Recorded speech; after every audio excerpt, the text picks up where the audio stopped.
Justine, happy Friday. Any plans Happy for the Friday indeed. Any plans for the weekend? Yeah, actually, I'm gonna go see where my meat comes from. There's a local ranch here that I Oh, get beef from, so I'm gonna go meet a few of them and get a tour. And then there's a local zoofari that has llamas and bison that you feed, and okay. so it's an animal-filled weekend. How about you? It is a jam-packed weekend. We did the zoo last weekend, but it's my daughter's birthday weekend, so we are going to do a number of activities centered around the movie Frozen. So that is Saturday and Sunday. Very exciting. Yes, yes, very. All right. Well, I hope everyone listening in, and then if somebody has a question, I bring them up. I'll just mention that we are recording this Clubhouse room. This is our first experiment at a post-show recap, making fun of ourselves for all the things we messed up saying, or outright got wrong. No, I'm just joking. I But was gonna it's say, let's only do half of that. half of that. Okay. Yeah. Okay. No, my name is Rod. If the folks that don't know me in the audience, I go by the handle BitKite on Twitter. I'm also the podcaster, I guess, behind Builders in Bitcoin. It's a podcast about the people who bring Bitcoin to life. Justine was kind enough to be my fourth guest on the podcast, and we covered a lot in about 60 minutes. And of course, now I've done 5 of these podcasts. Every time I hit the stop record button, it's like, great show. There are 2 things. 1, great show, thank you. And then 2, I wish I asked you this. I wish we covered that. And that's what this show aims to solve for. So, Justine, thank you on a Friday to spend, let's say, another 60 minutes together. Yeah, thank you for having me. It was fun the first time, and yes, it was comical how quickly it goes by, and then you're like, "We didn't even touch on this. We were supposed to talk about that." So yeah, this is fun, and I know you're experimenting with Clubhouse, so I think this is another platform, that you can reach individuals, and it's got its own quirks over here too. Totally. It is very weird, as I was joking with Tom, like, not seeing somebody and just talking into the abyss. I don't know if it's therapeutic or psychopathic. In terms of just talking into a mic and then Yeah. hoping someone's going to respond. It's both. I spent a decent amount of time over on Clubhouse here, maybe a year and a half ago, when the Bitcoin space over here was kind of really taking off, and it is a really fun platform. It is interesting though that you have to get used to sort of never seeing someone that you're speaking Hmm. with, which is, I guess, Spaces is kind of the same thing as well. But it took me a while to get used to. You always feel like there's awkward silences that it just wouldn't happen if you were sitting in front of one another. Totally. And yeah, and so for the folks that are listening in, Justine was here in Nashville, I want to say a couple weeks ago, where we recorded an in-person podcast here at Bitcoin Park in Nashville, Tennessee. And yeah, and so we're back in our respective areas. And what we wanted to cover, well, let me do this actually first. And I'll not to put you on the spot, Justine, but we covered a lot in the podcast, Bitcoin is hard, Bitcoin is easy. Maybe if you want to just give a little background on yourself and what the high level topics we covered in that podcast, and then I can jump into a couple of things. Absolutely. So yeah, my name's Justine. I work for Unchained Capital. I started in the Bitcoin space, or I got into Bitcoin 2017. Started working in the space almost 2 years ago. And Unchained Capital is a company that I really respected, and their focus is using multisig to bring self custody to not only individuals but businesses in a very approachable way. And then also offering financial services on top of that. So think like personal banker with your Bitcoin. So yeah, we touched on what is multi-sig, single sig versus multi-sig. We talked a little bit about Bitcoin backed loans. Talked a little bit about my history. For those here, I came from a homesteading, self-sovereign sort of background. And so Bitcoin made sense to me on a philosophical level. On a technical level, it took me a little bit. So my focus has always sort of been on education, almost in the way of what I would have liked when I showed up, right? The ways that maybe could have helped me save time in explanation of the technical stuff to make me feel more confident in holding those keys. So my focus is on education, and then also just kind of helping strategically with Unchained and the company itself. Yeah, that's great. And so I guess let me ask you one of these questions, which, I asked you the question, which you just answered was like, what do you do? Which is always the tough one. But explaining Bitcoin to our pre-coiner friends or our noob friends that really don't know about Bitcoin, but are curious and really want to know, but in the most simple way, how do you explain Bitcoin to that group? That actually made me laugh when you asked that, because how do Why? you explain, one of the Yeah. most revolutionary technologies that has ever existed and really isn't even a new technology, right? It's more of a combination of existing ones in a way that doesn't scare the person away. So I kind of joke that I'm not even, at this point in my life, I don't go around actively orange pilling people. I say that's Parker's job. And then when you're ready, I'll help educate you. But just in my general life, obviously, people are going to ask about Bitcoin. And so, how I would describe it to someone is it's a form of money that is secured through the individual, and not one single person or entity can change or control it. It's money that you can truly own, and it is censorship resistant, meaning that there's no middleman. Nobody can cut you off from your wealth if you use the tools associated with it. So usually in that description, it's sort of like, oh, okay, that's interesting, but Hmm. what is it solving? And then Hmm. you could jump into maybe the hard cap, the inability to print more, the scarcity asset, right?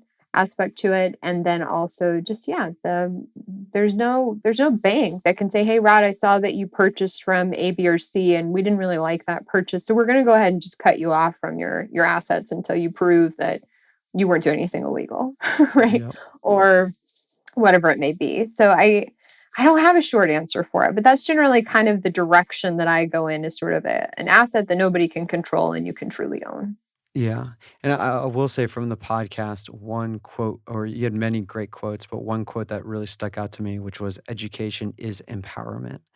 And that was a loaded question to say, hey, what's the 1 to 2 sentence explanation of Bitcoin? Because I do think it's a journey. And it takes time to just to learn about all of the properties that make Bitcoin, the capital B, the monetary network, such an innovative technology.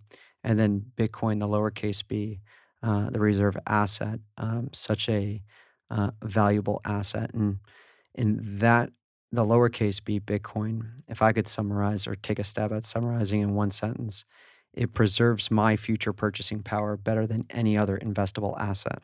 And thus, I spend my time, capital, and reputation in both the capital B Bitcoin and the lowercase b Bitcoin. Um, but no, that's great because a lot of these folks are, coming to you or even in that conversation wanting to learn about Bitcoin.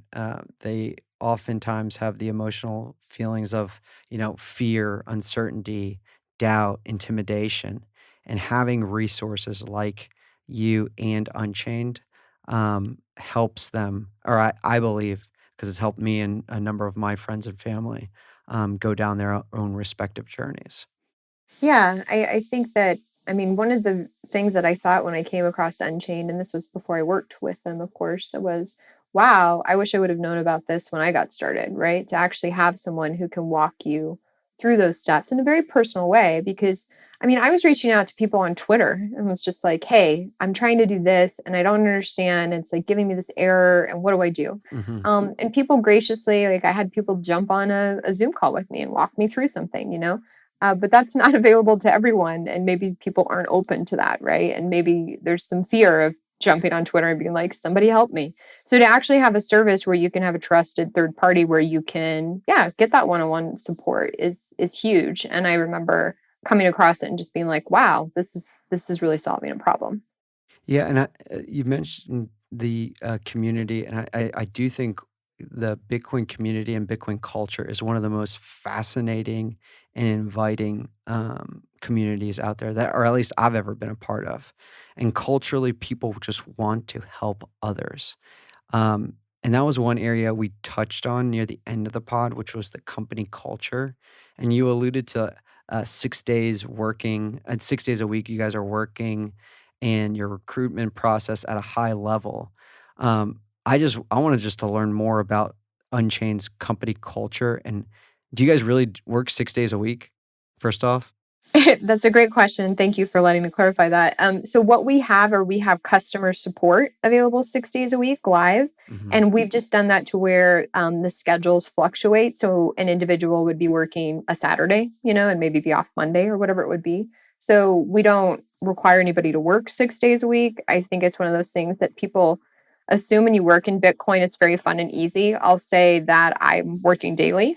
Yeah. maybe maybe there's a day that I only check, my email once or twice and I don't have a project due, but for many of us it's a 24/7 job. But as far as the company itself, we have individuals available for clients 6 days a week on our client services. So like if you call in or reach out to our help desk, we do have people working it live 6 days a week. So, but it doesn't mean we make them work 6 days a week. It's just a Got it. fluctuation of schedule. And so I don't know if this is in your wheelhouse, but recruiting wise, it just seems you guys are recruiting some of the best Bitcoiners in the space. Is there a method to that madness? And I'm trying to get at for anyone who's listening or is looking to get into working at a Bitcoin focused company or quote unquote a Bitcoin native company, how they would go about getting a job. Yeah, so I can share how I got my job Oh and yeah. then share how I've helped other people in the space get their job and then can kind of like segue into Unchained itself. But I do think, yes, Unchained has this amazing core sort of culture that I think is phenomenal. It truly is a Bitcoin company built by Bitcoiners. And we all are on the same mission, right? Like we're all on the same starting point. We all are working towards the same direction. And I think that's vital to sort of have the company culture that we do. And I think that that is not on accident. Um, I have been involved in the hiring process and am aware of how it works, but I can't really take credit for that. I think that Joe and Drew and Parker have just from the beginning said, we want to ensure that we bring people on who are working towards the same things. And so in every single hire, that's involved. But for those maybe looking to get involved in the space, I actually put out a tweet. I said, I'm looking for a career change. Here's some of my experience without giving, tons of detail, but just overview of my experience. And here's what I'm looking for. And for me, it was actually very important that the principles of the individuals I worked with aligned with my own. I Hmm. didn't want to work in this space and sort of have to do things I didn't believe in. So it was like I wanted a Bitcoin only company that was focusing on self custody and was focusing on solving a problem that didn't have just hype. Empty hype is something I just really don't vibe with. I wanted somebody who was building something. And so I put out a tweet thread and actually got a ton of support from the Bitcoin community who are amazing and ended up just having somebody from Unchained, in this case it was Joe, reach out and say, let's talk. I don't know if we have a role for you, but let's chat. And after a few weeks of talking to almost, every member of the team, it was like, all right, this Wow. may be a good fit. Um, and I've had people in the space do the same thing, kind of reach out to me and say, hey, I'm looking for something. What do I do? And my first thing is like, put yourself out there. you know, Yep. Nobody knows you're looking unless you tell them. So you got to go out and you got to put yourself out there. You have to apply for these jobs. There's a lot of places you can apply. You can go directly to the company sites, but there's also Bitcoiner jobs, which Hmm. they have a website and a Twitter account, which I think is great. They're kind of cultivating a really nice platform that you can see all of the jobs that are available. But you have to put yourself out there. And then when it comes to Unchained, it's really just making sure that yeah, those values and the goals are aligned. I remember one of the questions Parker asked me, which I think I was most nervous about meeting Parker, which is funny now. But he asked me where I saw Bitcoin. I think he said in like 7 years. Like what portion of the population was going to be adopting it? And I was like, I'm not really a numbers person. I'm not going to take a gamble on what portion of the population is going to be using Bitcoin, but I think eventually everyone's going to be using Bitcoin whether they know it or not. And he was just like, all right. Yeah. You know? Fair So, answer. it's just kind of understanding where the individual's mindset is and just making sure that those values and sort of direction align, I think. Yeah, that is So dang awesome. So, quick summary, which is putting yourself out there, getting to meet and network with other quality, and I would also say tinkering with the Bitcoin products and services that you really enjoy using and giving them potentially product feedback and then building a relationship directly with that company because you never know. There may be a job that's not listed and you just develop the relationship or maybe even create one um, uh, networking with that company. And one additional thing I would say is also going to your local meetup and networking amongst meetup organizers and such, because you're expanding your network by networking with other local Bitcoiners, and you never know another job opportunity may be able to pop up there as well. Yeah, I think those are great points. I think a lot of times the space is so small still, and we're all still early that like I think sometimes it's just you meet someone and hey, maybe you don't have the direct experience of whatever this role is, but all of your combined experiences actually kind of work for what we want. So why don't we talk, right? So I think it's quite an opportunity for individuals to get involved, and I think maybe sometimes people shy away from it because maybe Hmm. they don't have the perfect resume to match that role. It's like, no, throw yourself out there. See. You never know. Go to meetups, talk to people, see what's going on. But I think you hit a really important thing is like go jump in and see what's going on and teach yourself Hmm. because I think that if I would have just showed up in the space and then started applying for jobs, I may have not, gotten those roles. But I had at least an understanding of sort of a few components and sort of had developed a way to add value by being able to explain them in what I thought was a very easy to understand way. And I think that just because I had sort of done that initial work beforehand, it definitely gave me a leg up in the game, if you will. Totally. And doing that work, we touched on in the pod Bitcoin resources, and I think you nailed three. And if I remember them correctly, the first one was going to bitcoin-only.com and just going down that rabbit hole and exploring that site. The second one was because we use buzzwords, not buzzwords, but like acronyms and Bitcoin specific words all the time. And River does an amazing job with their glossary. So the river.com/learn and diving into their glossary.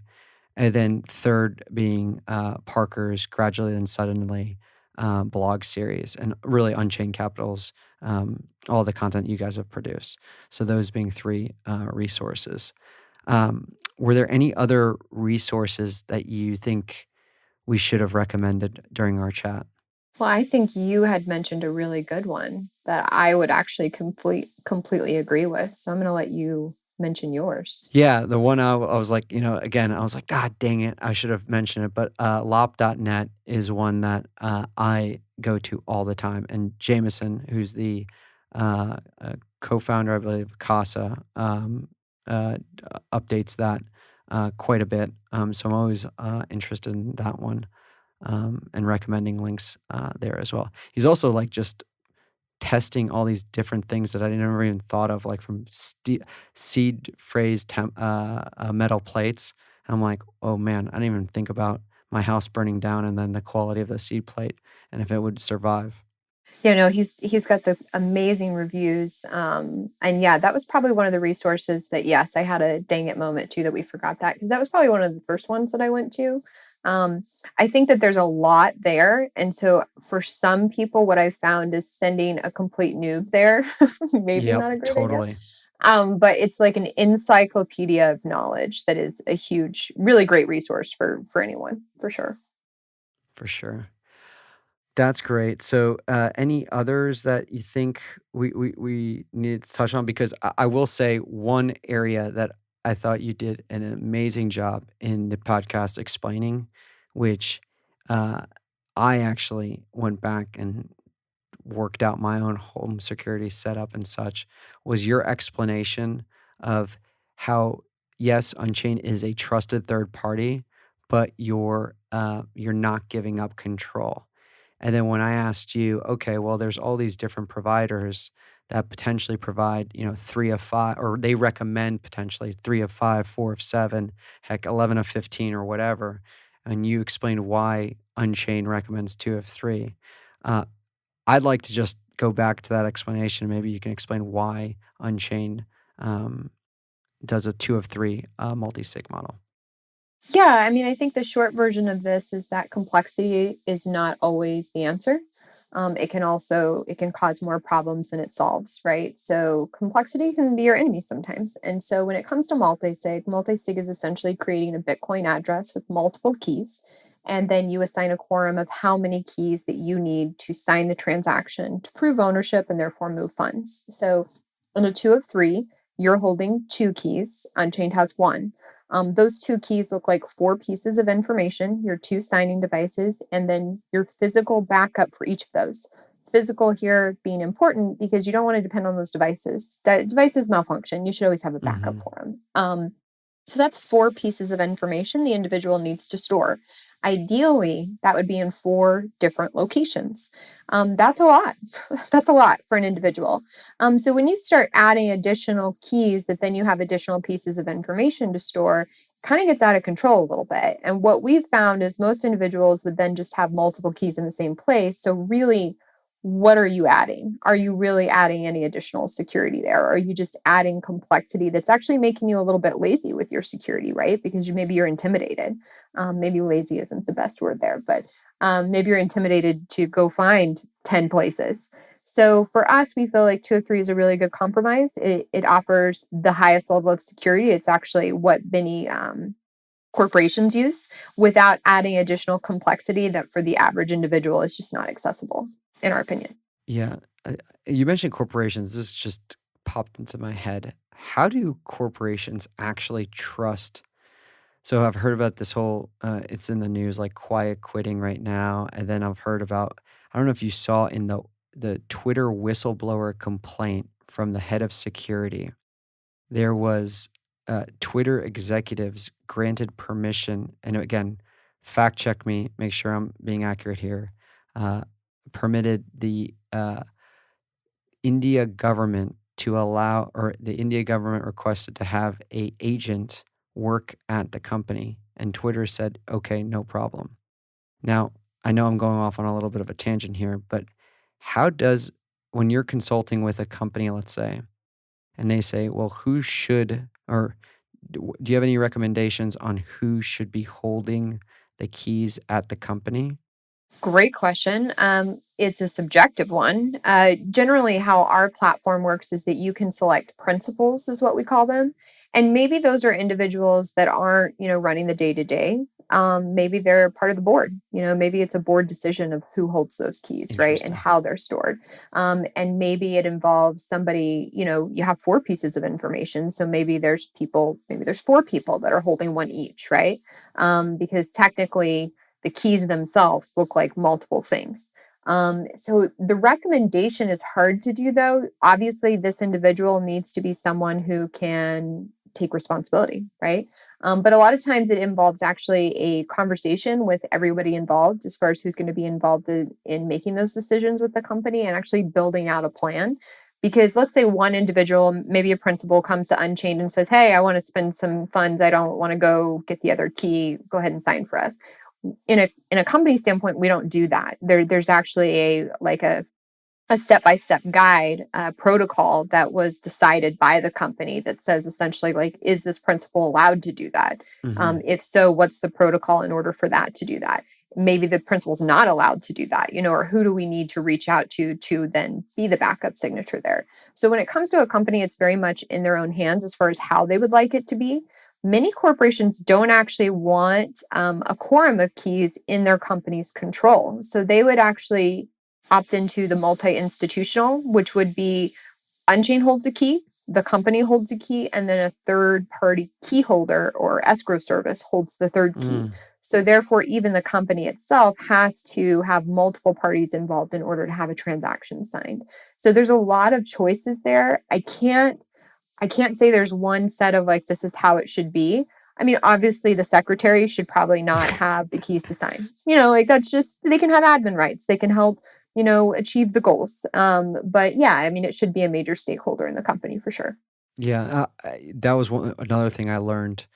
Even though I'm a happy Unchained customer, it's like when you're using a platform, you probably only use 10 to 15% of the features of any given platform.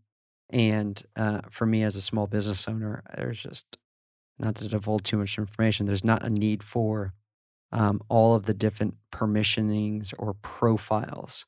And you mentioned a number of those, and I believe you alluded to a number of the different profiles on the podcast as well.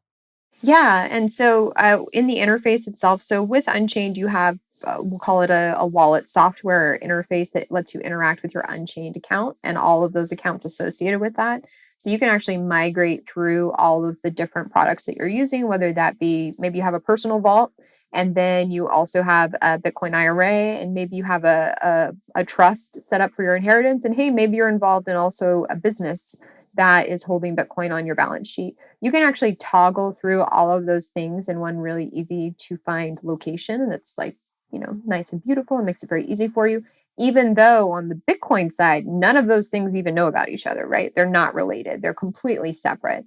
So the interface does allow you to sort of do things a little easier than having to, kind of like pull up Sparrow and interact with your address completely separate because it all is in one location. And then within the trust and business accounts, you have the ability to assign at different roles. You can have principals, you can have admin, you can have signers, you can have trustees, you can have all of these things, and there's different permissions involved with that. And for some companies, that solves a problem. For other companies, maybe they just want a personal vault and it's just them and they have the keys, and that's totally fine. But a business vault gives you a lot more options themselves. Yeah. And by the way, in terms of what we missed on the last pod, and which was just like a aha, you just reminded me.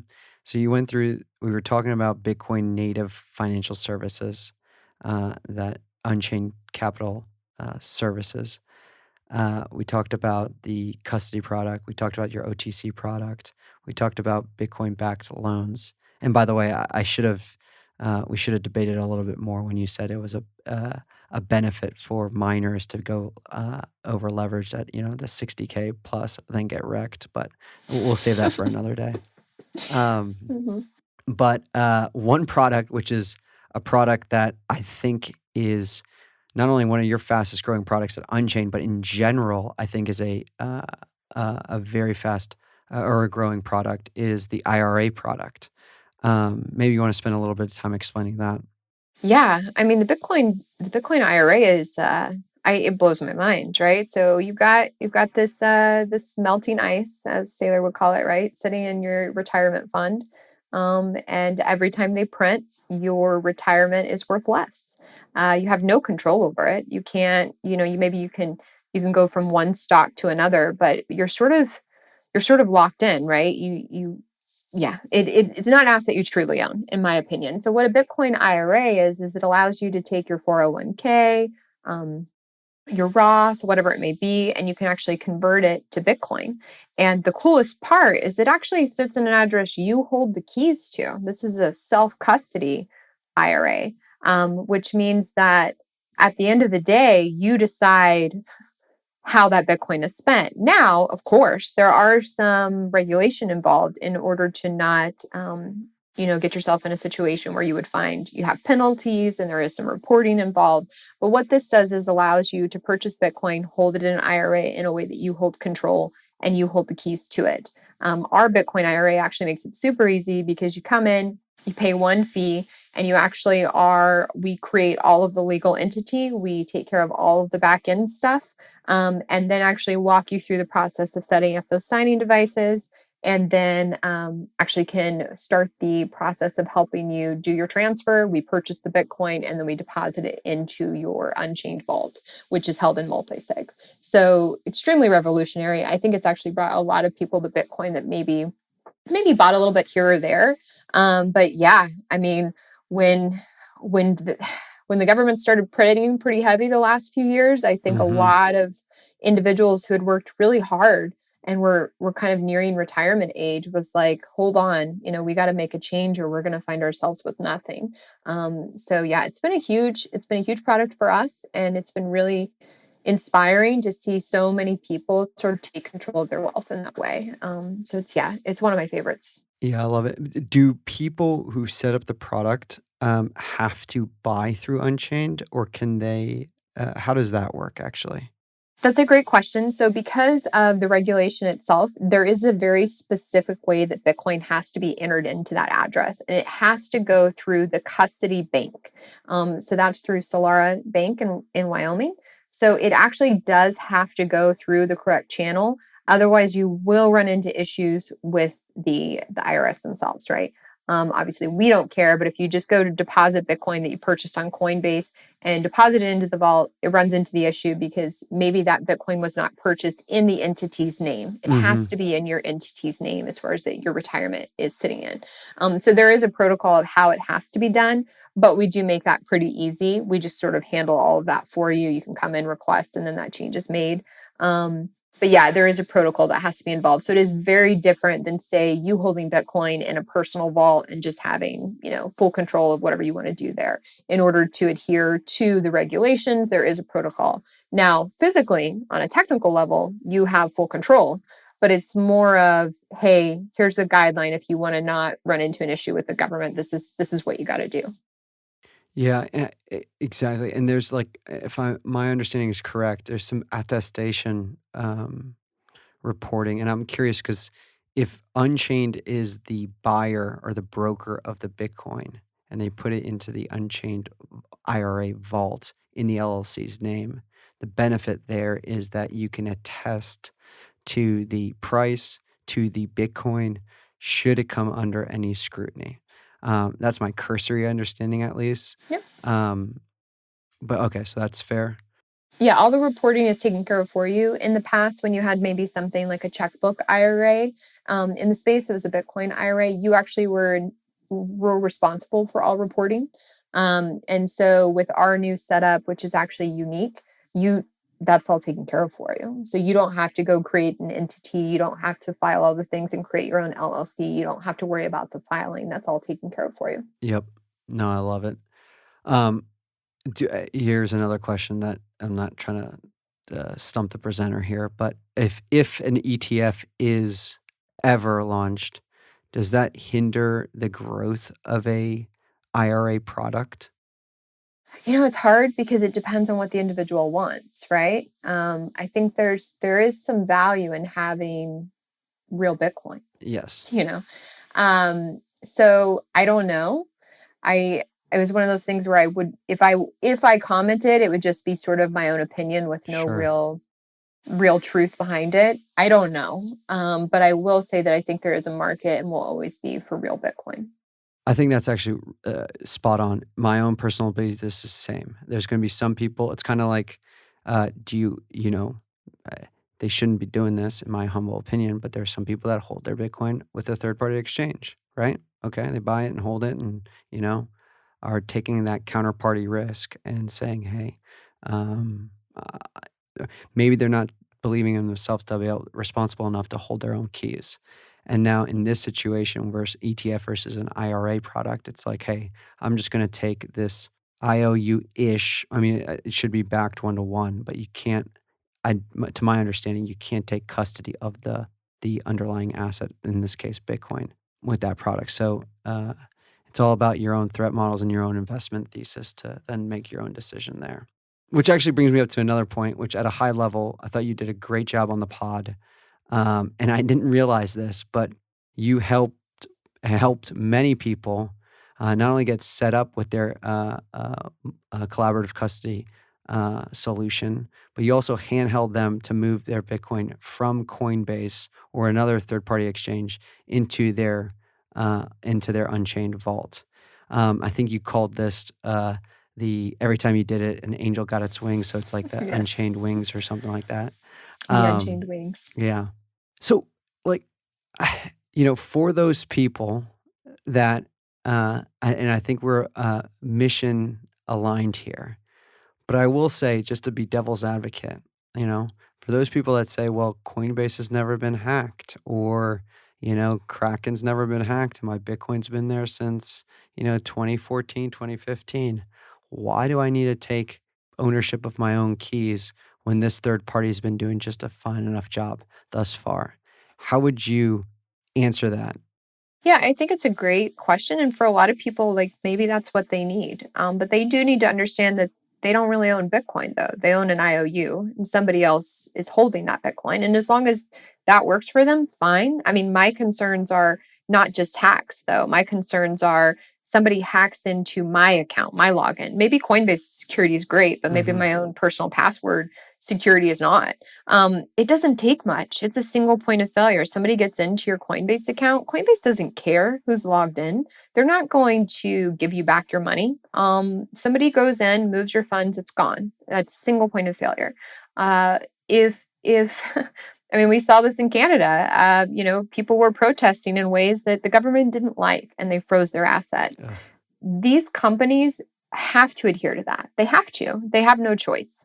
I mean, we saw it sort of in the tornado cache where people's addresses were all of a sudden blocked. If you think Coinbase isn't going to adhere to what the US government tells them to Mm-hmm. do, I think you're crazy.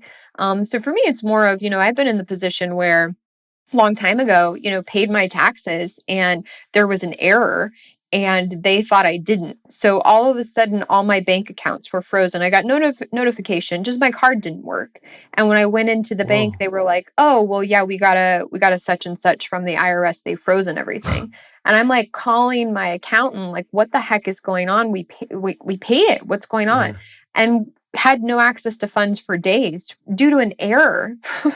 It was just an error. So like these things happen all the time, and it doesn't have to be extreme of like Kraken goes down and is fully hacked. It can be Mm-hmm. something very simple. It's a single point of failure. And for me, I'm not going to hold my whole wealth, my everything I own in a way that I can easily be cut off from it. If I'm going to do that, why wouldn't I just stick with the dollar? It's very convenient and accepted everywhere, right? Like there's a beauty to Bitcoin that I think that if you're just holding it on an exchange, you're not getting the benefit of. You're not taking advantage of that. And so that's my personal opinion. For some people, hey, they feel pretty safe with it. And if something happens, it happens. But I personally think that the risk is too high. Yeah. Trusted third parties are security holes. Nick Szabo said it so eloquently. And not to fearmonger anymore, but I think it was actually just this morning, LastPass, one of the top password managers, notified their customers that their source code was stolen or hacked. I need to dig into this story a bit more, but imagine your even password manager is compromised, right? What can Yeah. you trust? Well, and that's the thing is you should try to try to eliminate as much trusting as you have to do, right? Which is I think why I love multisig is and collaborative multisig with that, not to shill or anything, but I love that I don't have to trust Unchained, right? I don't have to trust Unchained. I don't even have to trust my heirs. Hmm. I don't have to trust anyone really. And I think that's the beauty of a trustless system. Now, sometimes you're going to have a trade-off there. And there's no perfect answer. Each person's setup that's going to make them most comfortable is going to be different. And yeah, I mean, I think we live in a world where everything's up for grabs. I think the LastPass thing was in their dev environment. I'd seen that, but I haven't dug into it more. But yeah, it's like some people are using the same password across all accounts that are written on a post-it on their computer, right? Like, how in the world would you only have that as a barrier between you and your Bitcoin wealth? Now, in a bank, okay, maybe there's maybe it's insured, so it's a little different. Your exchange is not going to take care of you if somebody Yep. comes in and uses your password 1 2 3 4 and moves your funds elsewhere. They're just not. Couldn't agree more. Um, well, since this is our first Clubhouse, by the way, and thank you for being the guinea pig. You crush it like you always do. So thank you again. Um, I don't know if anyone wants to ask any questions. They just raise their hand or anything like that. Happy to bring up any questions. Uh, in similar to Parker's comment or question during the interview process, and he said, like, where is Bitcoin going to be in 7 years? I am curious from now, you don't have to answer from an Unchained perspective, but I'm curious to like and not to put you on the spot as well, but what are the missing products or services, or what are the products and services that you're most excited about in the not the near-ish future, or I mean, it could be the near future. Heck, I don't know, but in some sort of future that gets you excited. And this is Bitcoin specific, right? Yes. Well, unless there's something around space, health, I don't I mean, know. I was just thinking, wow, that could be a very loaded question. I mean, for me, I'm really interested in the underlying technology, and I personally believe that it's not done yet. And when I say that, I mention that because there's been a lot of conversation around, like the concern of the too much control within Bitcoin Core or whatever it may be. And why don't we just lock up the code? Let's just be done with it. And I don't think it's done. I think if we're going to reach where I believe Bitcoin will go, we need more scaling improvements and layer two and also privacy. So anytime there's any sort of upgrades focused around that, it excites me. I want as many people to hold Bitcoin, in a self-custody solution as humanly possible, because I feel like it truly does give power back to the people. And in order to do that, scaling is important. And I also believe that privacy is a human right. So hey, privacy is important. And right now, privacy on Bitcoin is totally doable, but it's difficult. Maybe it's not approachable for the everyday man. So those sort of aspects, I don't have like a specific BIP or anything that somebody's specifically working on, but generally that's sort of where my ears perk up, is when somebody's working on either of those things. That is so dang well said. And I think that's a really good spot to kind of end on this session. Is there anything any final thoughts you want to leave our folks with? Yeah, I mean, always reach out, unchained.com, kind of see what we got going on. We have monthly webinars to kind of continue your education. And we also have some news coming out, I believe, tomorrow with our trading desk. Oh, So by the time this maybe is heard, maybe that'll be out. So we're always trying to add additional services that help improve individuals' experience and give them access in a way that, again, gives them full control. That's what we're about. So yeah, just stay tuned to unchained.com for further updates, I guess. yeah. And I'm not affiliated with Unchained. I'm just a customer. And I will say it is one of the companies that has this white glove service, and it's so welcoming that it's easy for me to recommend to my friends and family, because I know they're going to have a Bitcoin focused experience. So, yeah, check them out when you get some time.